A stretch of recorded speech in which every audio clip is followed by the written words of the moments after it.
Salut tout le monde, c'est Abdou, j'espère que vous allez très bien. Les amis, on va parler aujourd'hui du tout dernier épisode de la saison 4 partie 1 et j'aimerais commencer par remercier le studio Mappa pour son travail. Car oui, parfois ce n'était pas exceptionnel, comme l'utilisation de la 3D de la CGI durant l'épisode 6 qu'on avait tous trouvé un peu moche, mais dans la globalité, on va pas se mentir, c'était vraiment qualitatif. Que ce soit les plans et les paysages qui étaient toujours magnifiques, ou bien les expressions de visage qui se rapprochaient beaucoup plus du style d'Isayama, qui retranscrivaient très bien les émotions des personnages, surtout que Mappa n'a pas eu beaucoup de temps pour animer la saison 4 et ils ont quand même réussi à faire un travail qualitatif, donc un gros bravo à Mappa. Et les amis, j'aimerais aussi vous remercier pour avoir suivi mes reviews hebdomadaires, c'était vraiment cool de voir vos retours après chaque review, et vu que je ne lis pas le manga, je faisais pas mal de théories et c'était très intéressant de voir votre avis là-dessus. Donc merci à vous aussi et ne vous inquiétez pas, je continuerai à faire des vidéos sur SNK. Ah oui, concernant les scans, je ne pense pas que je vais les lire, même si j'aime énormément lire des mangas, je préfère découvrir avec l'anime. Et ce que j'ai bien aimé dans ces reviews, c'est vous donner mes théories, donc si jamais je lis les scans, je vais perdre un peu cet aspect là et ça serait un peu dommage. Donc pour l'instant je vais me préserver pour l'animé, mais je vais lire les scans jusqu'à la saison 4 pour mieux comprendre l'œuvre d'origine, mais pour la suite je la verrai d'abord en anime. N'hésitez pas à me dire dans les commentaires si vous allez lire les scans ou pas et ce que vous en pensez de ma décision. Bon, assez parlé, commençons l'analyse juste après l'opening à deviner dans les commentaires. Je vous dis à tout de suite, bonne chance.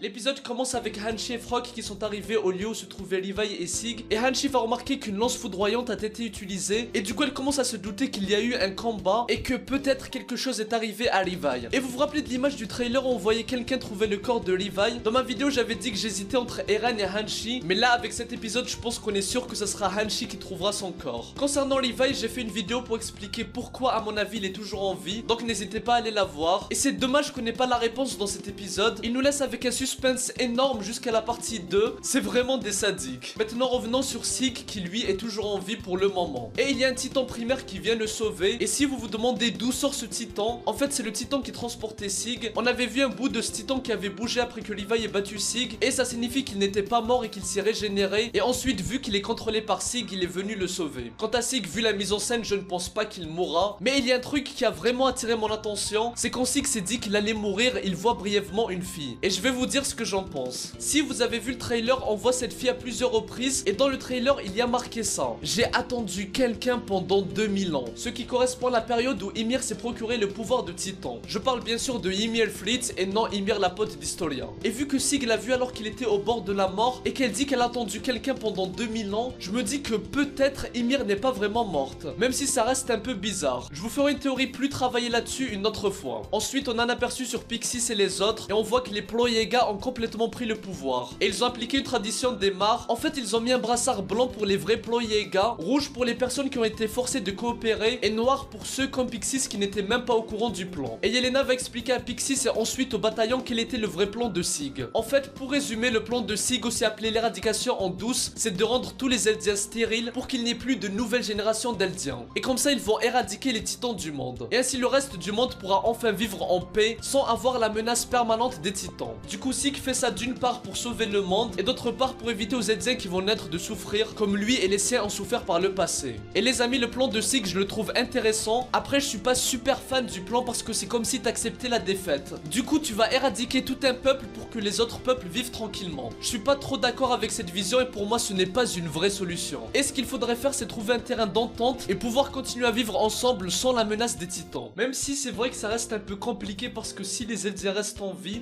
d'un jour à l'autre ils peuvent décider d'éradiquer le reste du monde avec leurs titans, et même l'inverse, genre le reste du monde, une fois qu'ils seront bien armés, ils pourront éradiquer les Eldiens. Bref, c'est ce qui est compliqué dans SNK, c'est ce qui rend cette œuvre magistrale. Sinon concernant Eren, je ne pense vraiment pas qu'il soit en accord avec le plan de Sig, et dans l'épisode dernier j'avais comme l'impression qu'il avait dit ce qu'il voulait entendre. Donc pour moi Eren manipule Sig, et il s'est peut-être allié avec lui pour qu'il puisse activer le pouvoir de l'original, et ensuite il fera ce qu'il veut avec. Et du coup pour moi le plan d'Eren c'est un peu le contraire, vu que de base son objectif c'est d'être libre et d'apporter la liberté aux siens, je pense qu'il veut créer un monde dans lequel les Eldiens vivent en paix. Du coup lui son plan est peut-être plus extrême, comme par exemple éradiquer le reste du monde, mais j'en parlerai aussi une autre fois. Et sur le coup Armin pleure devant Yelena en disant que ce plan est noble, et là on pourrait se dire qu'il est sincère vu que ce plan est d'une certaine manière noble, parce qu'en soi tu acceptes de te sacrifier pour sauver les autres. Mais je pense que là Armin il fait la comédie. N'oubliez pas qu'Armin est très intelligent et ça se voit qu'il veut gagner leur confiance et ensuite il pourra passer à l'action. Au passage juste avant il y avait une conversation entre nos personnages principaux sur Eren qui a beaucoup changé, et le fait qu'il ait frappé Armin et qu'il ait blessé Mikasa en est la preuve. C'est ce que pense Connie, mais je suis plus d'accord avec Jan qui dit que pour lui si Eren agit comme ça c'est peut-être pour leur bien et que ça cache sûrement quelque chose. Il est plus dans la réflexion et j'aime bien ça. Et concernant Eren je vous ai déjà donné mon avis. Pour moi il a tenu ses propos pour rendre Mikasa libre et briser ses chaînes. Mais bon on va pas s'attarder là-dessus aujourd'hui. Ah oui sinon le moment où Yelena tue Golizo m'a surpris et je m'y attendais vraiment pas. Le mec il commençait à crier et tout puis boum headshot. Bravo Yelena, on n'insulte pas comme ça notre petite Sacha. Passons maintenant à Eren qui commence à se douter qu'il y a des infiltrés à Paradis,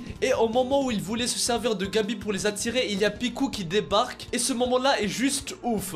Genre elle apparaît comme ça tranquille, et je l'ai dit dans mes dernières vidéos mais SNK ils adorent ce genre de mise en scène, exactement comme quand Eren est rentré dans la pièce dans l'épisode 13. Bref Piku va dire à Eren qu'elle veut rejoindre son côté et qu'elle souhaite éradiquer les Marr pour le bien des Eldiens. Et certaines personnes disent qu'il a été un peu naïf, mais rappelez-vous que son objectif c'était d'attirer l'ennemi, donc dans tous les cas c'était le meilleur moyen d'agir. Et sinon parlons un peu d'Eren et de son charisme extraordinaire dans cette saison 4. Regardez-le, même quand il a une arme pointée vers lui il reste calme et il garde les mains dans sa poche tranquille, et après une minute c'est Piku et Gabi qui sont pris en otage. J'adore son évolution, c'est vraiment un personnage fascinant. L'homme est vraiment un être fascinant. Et Piku va dire à Eren d'aller sur le toit pour qu'elle lui révèle où se trouvent ses alliés. Et pendant qu'il monte, on a un aperçu sur les plans Yeager. Et regardez cette image, il y a Galliard qui était déjà infiltré parmi eux. Ensuite, Piku lui demande s'il est au courant du mystère autour de la capacité de Sig à pouvoir contrôler les titans. Elle lui dit qu'elle a toujours pensé que Sig montait en permanence et elle en avait eu la preuve il y a 4 ans. Rappelez-vous dans la saison 3 quand Sig avait dit à Eren qu'il viendrait le sauver tôt ou tard. Et au vu des questions de Piku, je pense que Marr se doute qu'Eren doit être en contact avec Sig pour déclencher le grand terrassement. Et c'est pour ça qu'ils veulent prendre possession de l'originel avant que ça arrive. Petite parenthèse, le plan où la porte s'ouvre en nous montrant Eren est tout simplement magnifique. Bref, on arrive à la fin de l'épisode avec une mise en scène de malade dans laquelle Eren se prépare à se transformer et Piku va le pointer du doigt en disant que c'est lui l'ennemi. Ensuite, d'un coup, il y a le titan mâchoire qui apparaît et bouffe la jambe d'Eren, mais ce dernier se transforme directement en titan, et sur le moment, Piku révèle à Gabi ses vraies intentions qui étaient de tendre un piège à Eren et que même si elle ne fait pas confiance aux Marr, elle a quand même foi en ses alliés. Et les Marr arrivent et commencent leur contre-attaque. Et on voit Magat et Reina dans le dirigeable. Et aussi Cord, le mec qui pense hériter du titan bestial, mais bon lui on s'en fout un peu. Sinon la saison 4 partie 1 c'est fini un peu comme elle a commencé, avec Reina qui se trouve dans un dirigeable et s'apprête à passer à l'action. Et je trouve qu'il y a eu beaucoup de parallèles dans cet épisode, genre Galliard qui se transforme d'en bas et attaque Eren, un peu comme il avait fait avec Willy dans l'épisode 5. Et l'épisode se termine avec Eren qui dit « Ramène-toi Reina ». Yes, bravo le jeu d'acteur. Et c'était vraiment une très belle scène avec l'OST derrière qui faisait monter la tension petit à petit. Et c'est drôle de voir que même si le titan mâchoire est devant lui, Eren ne s'intéresse qu'à Reina. Il y a une petite rivalité et une relation spéciale entre ces deux persos que j'aime énormément. Alors la fin de l'épisode était grandiose, mais je sais pas, genre il nous manquait un petit truc pour nous hyper encore plus. On est d'accord qu'on attendait tous une scène supplémentaire. Je sais pas, par exemple en nous montrant le corps de Levi qui bouge, ou un flash futur comme on l'a eu dans la saison 3 avec le glitch. Je trouve qu'il manquait un petit ingrédient pour que ça soit parfait, mais bon on va pas trop chipoter sur ça. Bon les amis, c'est la fin de cette petite aventure qui n'est bien sûr pas totalement terminé, mais on a quand même passé un cap. Donc encore une fois merci à tous et je compte sur vous pour la suite. Moi je vous dis à la prochaine et que la paix soit sur vous. Hello, Psy, Kankuro.